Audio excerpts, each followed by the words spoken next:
Hello friend, good morning সবাইকে। তোমরা কেমন আছো? আশা করি সবাই খুব ভালো আছে। আমি খুব ভালো আছি। তো এখন সকালবেলা ঘুম থেকে উঠেই আগে চিয়া সিড আর ফ্ল্যাক্স সিড গুলে নিচ্ছি জ্বরের মধ্যে, যেটা খেতে হচ্ছে আজকাল, কারণ দিন দিন মোটা হয়ে যাচ্ছি। কী যে হচ্ছে কে জানে। তো চলো এটা আগে খেয়ে নিই। তো তারপর হচ্ছে এখানে ড্রাই ফ্রুটস কটা, কাজু বাদাম আর কিশমিশ ছিল, সেটা খেয়ে নিলাম। তারপর ব্রেকফাস্ট চলে এলো।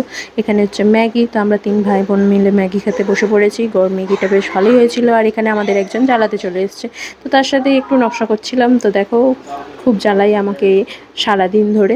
তো এখানে চলো ব্রেকফাস্টটা শেষ করি। ম্যাগিটা বেশ ভালো হয়েছিল এবং খুব গরম ছিল, তাই আস্তে আস্তে খাচ্ছিলাম। তো তারপর এখানে একজন ফ্রিজ পরিষ্কার করেছে, সেটাই আমাদের এখন দেখাচ্ছে যে ফ্রিজটা আমি দেখো তো কেমন পরিষ্কার করেছি।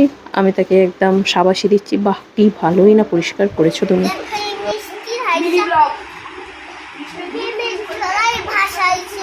বন্ধু বলো মাইয়া লাগাইছে।